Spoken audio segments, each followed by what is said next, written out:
welcome to my channel, or welcome back to my channel. My name is Andy, sometimes Mouse, and I talk about books and book related things, and today I am giving you my March TBR.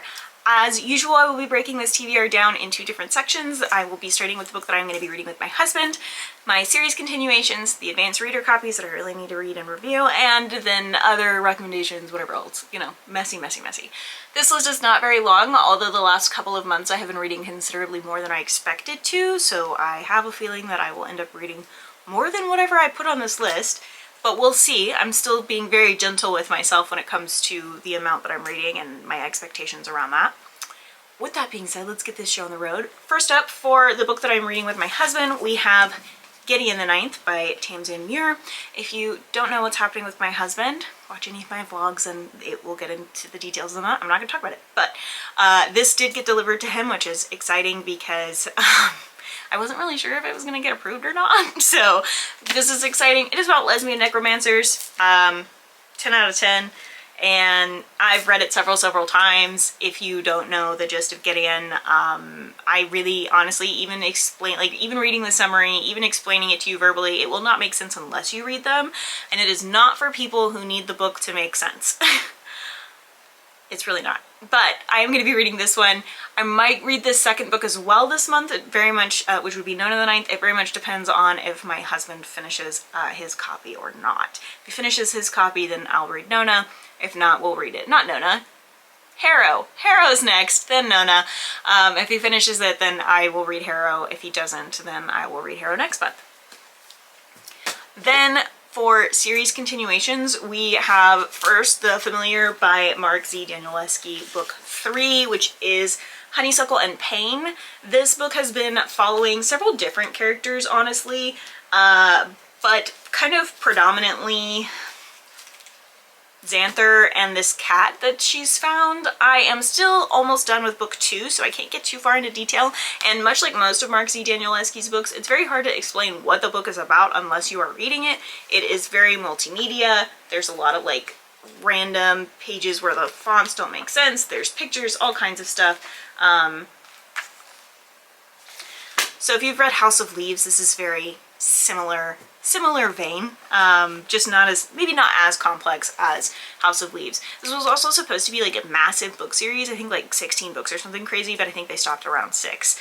I only have the first 4 because I wanted to make sure that I wanted to continue to read them by the time I finished it. But anyway, this is the third book, and what I will be reading.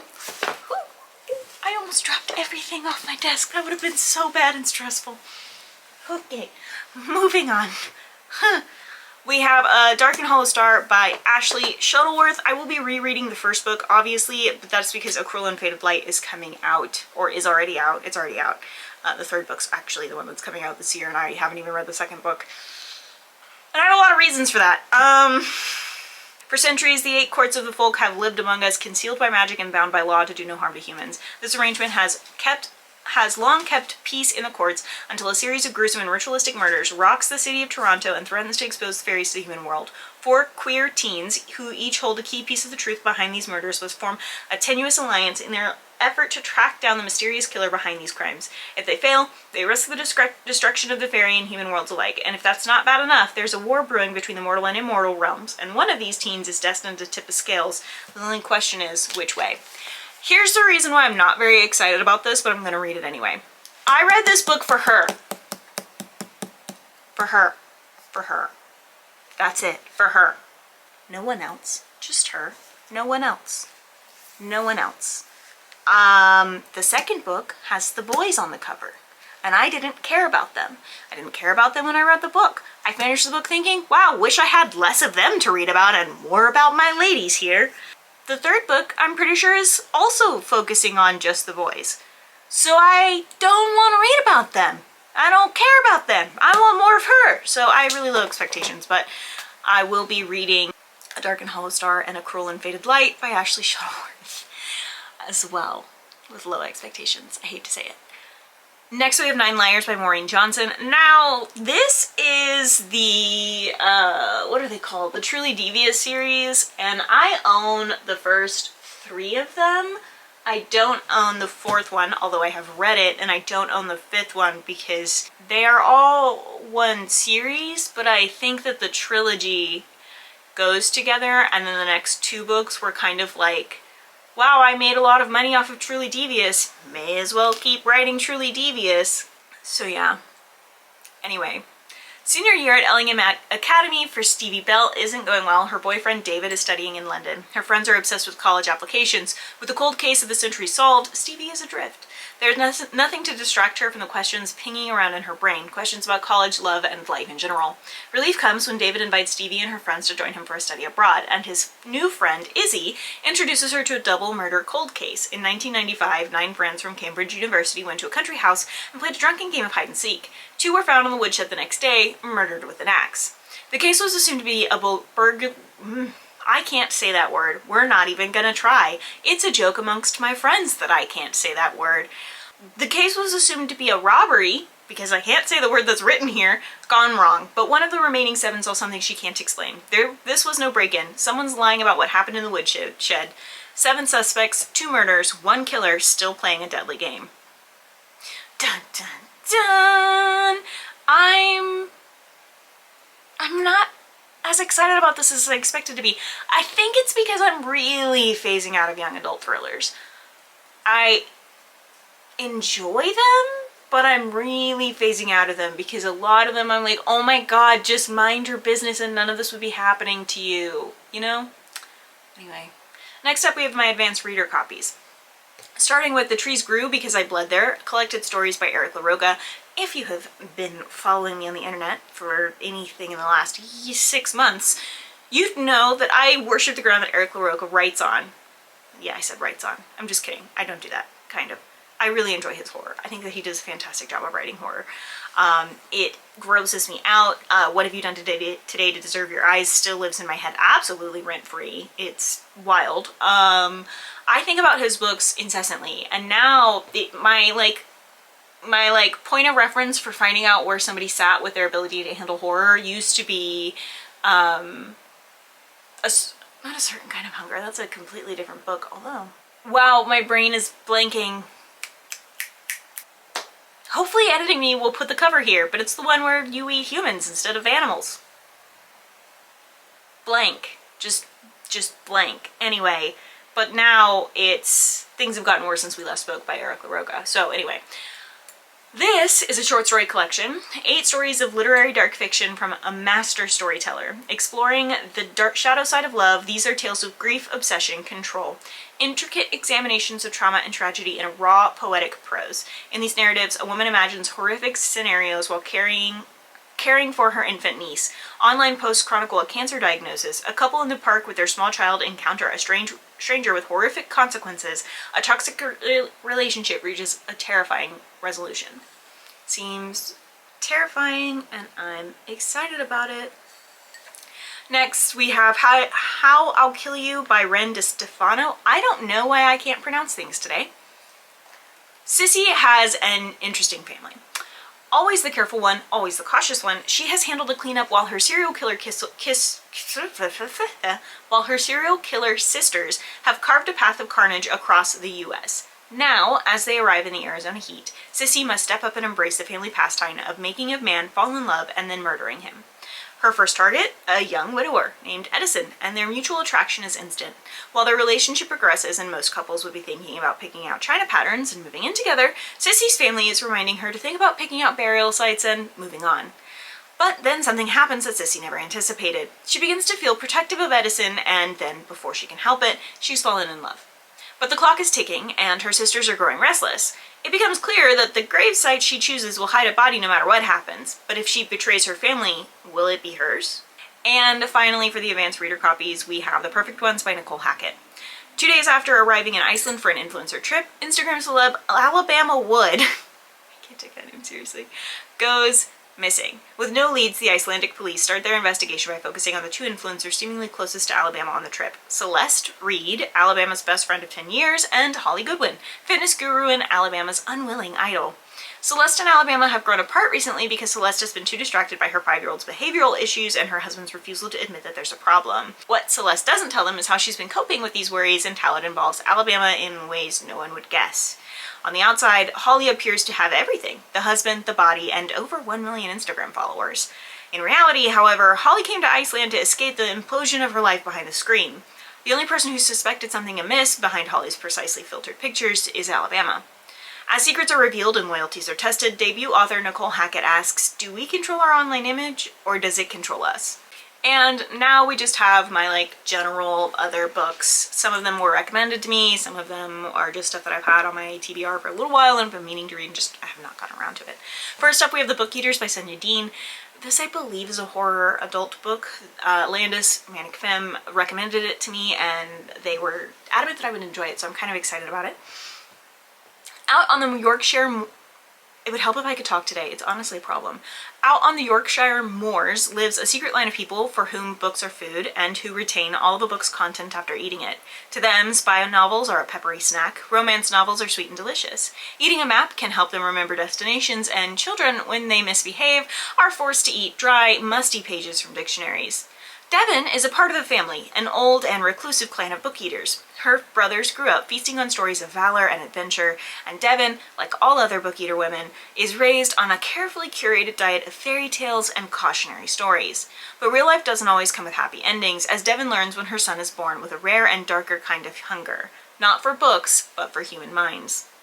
It seems really interesting. I love contrasts between motherhood and doing things for your son who's a monster, or your child who's a monster and wanting to take care of them but also they're a monster, and having to balance that out. I think that that's a really interesting contrast within horror, especially because motherhood is such a primal feeling. I think that it's interesting. Next we have Final Girls by Mira Grant. If you guys know anything about me, I really love Mira Grant, aka Shauna McGuire. I love her writing. I love her as a horror author as well. I did listen to this last year, but I didn't log it anywhere, so I'm going to listen to it again. I'm pretty sure I listened to it in a vague daze. No, I know I listened to it in a vague daze. This happened right after I had to take my husband to where he is now, and so I just texted Art and was like, I just need an audiobook because my house is too quiet. So I want to read it when I am not in a weird brain space, which I am currently not in. So, Dr. Jennifer Webb has invented proprietary virtual reality technology that purports to heal psychological wounds by running clients through scenarios straight out of horror movies and nightmares. In a carefully controlled environment with a medical cocktail running through their veins, sisters might develop a bond they've been missing their whole lives, while running from the boogeyman through a simulated forest. But can real change come so easily? Esther Hoffman doubts it. Esther has spent her entire journalism career debunking pseudoscience after a phony regression therapy ruined her father's life.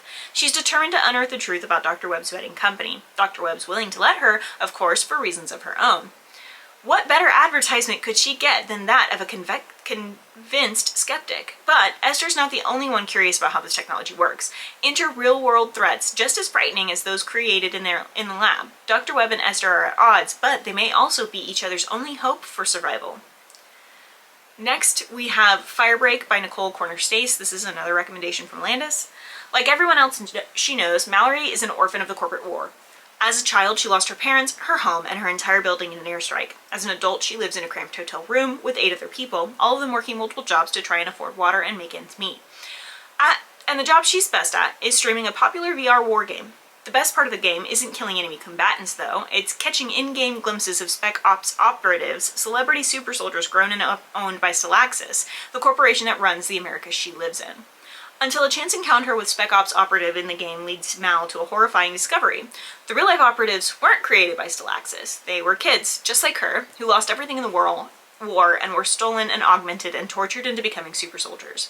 The world worships them, and the world believes a lie. The company controls every part of their lives, and defying them puts everything at risk. Her water ration, her livelihood, her connectivity, her friends, her life. But she can't just sit on the knowledge. She has to do something, even if doing something will bring the wrath of the most powerful company in the world down on her. Dun dun dun! And the next 2 books are definitely thrillers. This one that I'm about to mention is basically just because I love the movie. I have very low expectations for the book just because most thrillers turned movie are either, if the movie's really good, the book's probably not, or vice versa. With Gone Girl being kind of the exception there, but I've been surprised before, so we'll see. And that's going to be A Simple Favor by Darcy Bell. It starts with a simple favor. An ordinary kindness mothers do for one another. When her best friend, Emily, asks Stephanie to pick up her son Nikki after school, she happily says yes. Nikki and her son Miles are classmates and best friends, and the 5-year-olds love being together, just like she and Emily. A widow and stay-at-home mommy blogger living in woodsy suburban Connecticut, Stephanie was lonely until she met Emily, a sophisticated PR executive whose job in Manhattan demands so much of her time. But Emily doesn't come back. She doesn't answer calls or return texts. Stephanie knows something is terribly wrong. Emily would never leave Nikki no matter what the police say. Terrified, she reaches out to her blog readers for help. She also reaches out to Emily's husband, the handsome and reticent Sean, offering emotional support. It's the least she can do for her best friend. Then, she and Sean receive shocking news. Emily is dead. The nightmare of her disappearance is over. Or is it? Because soon, Stephanie will begin to see that nothing, not friendship, love, or an ordinary favor, is as simple as it seems. I want to read the book and then watch the movie again. That's really what I want to do. We'll see if I do that, like if I have time to do that, but I really want to do that. Also, narrator's design is based on Blake Lively in A Simple Favor. Not the hair and face, but like the body-ish and the outfits. I am a simple human with consistency. Then we have The New Girl by Jesse Q. Sutanto, which is a young adult thriller. Again, I'm feeling about them, but it's been on my TBR for a while. I can't pronounce this last name. Szechuan? I don't want to say it wrong, and I'm sorry if I am. Leah has never really fit in. When she wins a full ride to the prestigious Draycott Academy on a track scholarship, she's determined to make it work, even though she's never felt more out of place. But on her first day there, she witnesses a girl being forcefully carried away by campus security. Her new schoolmates and teachers seem unfazed, but it leaves her unsure of what she's gotten herself into. As she uncovers the secrets of Draycott, complete with a corrupt teacher, a golden boy who isn't what he seems, and a blackmailer determined to get her thrown out, she's not sure she can trust anyone, especially when the threats against her begin to take a deadly turn. Very straight and to the point, the cover's kind of interesting, and the audiobook's available at the library, so I will be listening to that. And with that said, that is the March TBR. Pretty short, I guess. Maybe a little bit longer than like the last few have been, but definitely manageable. I am excited about these books though, most of them, not all of them definitely, but most of them I'm excited about them and reading them. And I'm excited to see how it all kind of like ties into the book blanket, which you guys will be getting an update on later on. I hope that you guys enjoyed this video. Don't forget to like and subscribe and share if you did, and comment down below if you're gonna read any of these books, if you've heard of any of these books, or if you've already read them and have opinions of them. I would love to hear it. I already said don't forget to like and subscribe and share. What else do I need to say here? I think that's it. I post videos every Tuesdays and Thursday at 10 a.m. Central Standard Time. And apparently today I don't know how to speak, but it's fine. I'm gonna go. Hope you enjoyed this video. I will see you guys next week, or later this week, whatever. Don't forget to take your meds, drink your water, and do something today to take care of yourselves. Okay, thanks, bye.